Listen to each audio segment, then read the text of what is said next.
The MAGA administration has a lot on its agenda. They are targeting immigrants, or more specifically, foreign students amongst others. Foreign students inflate the immigration numbers, and they also take places from American students, or so say the administration. I'm not going to have a problem with foreign students, but it shouldn't be 31%. It's too much because we have Americans that want to go there. And they have a particular problem with Chinese students.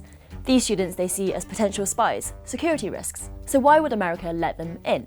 In late May, Secretary of State Marco Rubio said that he would aggressively revoke the visas of all Chinese students, only for President Donald Trump a couple of weeks later to say that he's never had a problem with Chinese students. Look, I've always been in favor of students coming in from other countries. That includes China. So what's going on?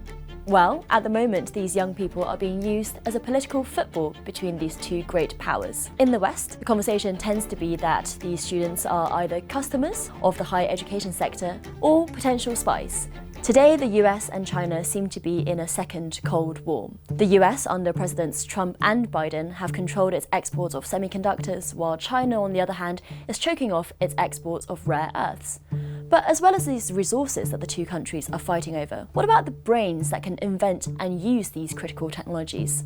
China does see these students as an asset and wants them to come back wherever possible, but the West is still pushing them away for fear that they are security risks. We're talking about a population of 1 million Chinese students worldwide, and there have only been a handful of reports about what some of them, a tiny minority, have been doing. Some of these students have been acting as informers on their peers and on their lecturers for the Chinese embassy. There are others who have been alleged to have sent expertise and research back to China, sometimes illegally. This will be IP theft. And finally, there is also a risk of training up this talent only for them to take the latest technologies and research back to China. Once we understand these risks, it's much easier to mitigate and prioritize them. For example, when it comes to campus freedom, one former director at MI6 told me that actually this is not a dagger at the heart of British security, although it is very, very deeply concerning for those involved.